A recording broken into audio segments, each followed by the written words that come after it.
Comme expliqué dans la précédente partie, une AU, pour moi, peut prendre des libertés, mais ne doit pas aller à l'encontre de ce que le créateur de l'œuvre originale avait prévu de faire.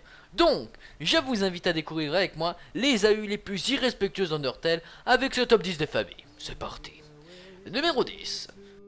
Aftertale. Aftertale est une BD dans laquelle notre ami Sans commence à faire d'étranges rêves. De ce que j'ai compris, c'est une histoire assez triste, mais qui n'est pas respectueuse de l'œuvre originale. Aftertale prend un aspect beaucoup plus scénarisé, proche de la fanfiction, changeant la forme d'Undertale, donc c'est une assez moyenne mauvaise AU. Numéro 9. I try to be good. Accent anglais qui tue. I try to be good, en français je vais essayer d'être bon. Cette AU entre guillemets se passe après la fin pacifique, tous les monstres vivant à la surface sauf une, Flowey. Frisk va donc revenir de l'Underground pour un peu forcer Flowey à devenir bonne. Non mais ça vous pouvez vous casser vous monsieur le 621 ou le 34 hein. Faut arrêter ça hein. Ouais bah de toute façon internet c'était mieux avant hein. Saucisse Cara putain. Le créateur ou la créatrice, JSP je sais plus, a créé cette AU basée sur un iceberg permettant aux viewers d'interagir avec eux. Il n'y a pas de réelle trame scénaristique, donc elle est totalement même hors sujet de l'œuvre originale, donc on peut dire que là pour le moment c'est la pire. Numéro 8. Errortale. Errortale incite fortement le crossover, mais qui sera expliqué pour un autre épisode, parce que c'est trop long à expliquer le crossover. Numéro 7. Little Tale. Little Tale n'a pas de trame scénaristique, nous suivons simplement les personnages que nous connaissons, enfants, tous sans exception. Cette AU n'a pas de réel but à part simplement rigoler et faire des blagues, bref, irrespectueuse de l'œuvre originale.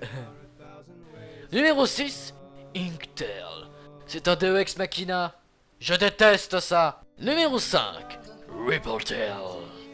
Reapertale prend l'univers d'Undertale et change sa forme, ce qui lui donne une histoire où les personnages sont genre des dieux grecs. Du moins plus ou moins. Bref, elle reste quand même irrespectueuse de l'œuvre originale. Car c'est vous les fans. Numéro 4. Mobtail.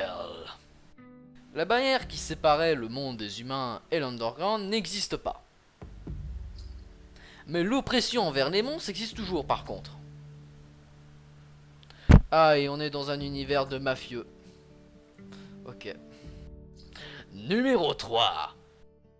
Underlust. Extra thick! Stop. Avant quoi que ce soit, Underlust est des 18+. Donc si vous voulez pas en parler, cassez-vous. Voilà. Ce qui est dommage avec cette AU, c'est qu'on retient que le cul. Alors que je tiens à vous dire que c'est triste que vous ne vous renseignez pas. Que vous ne vous renseignez pas plus. Car il y a une histoire plutôt triste, celle de Mettaton. Je vous invite à aller voir ce comic novel de la Cookie Family qui raconte cette fameuse histoire. Et GG les gars, vous avez putain d'assuré. Je pense que vous commencez à comprendre ce qui fait qu'une AU soit bonne, c'est le fait qu'elle ne s'égare pas de l'œuvre originale. Comme je l'ai dit précédemment dans la partie précédente, elle peut être intéressante, mais quoi qu'il arrive, elle reste irrespectueuse de l'œuvre originale. J'espère que vous avez au moins compris ça. C'était Xeo.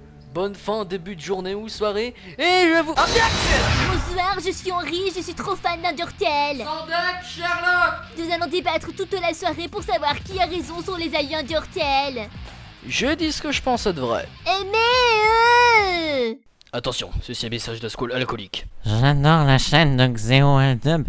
Il fait des putains de vidéos vraiment puissantes, alors n'hésite pas à aller voir parce que c'est trop baisable. Oui. Merci, School. 'Cause when you gave me your sweet skin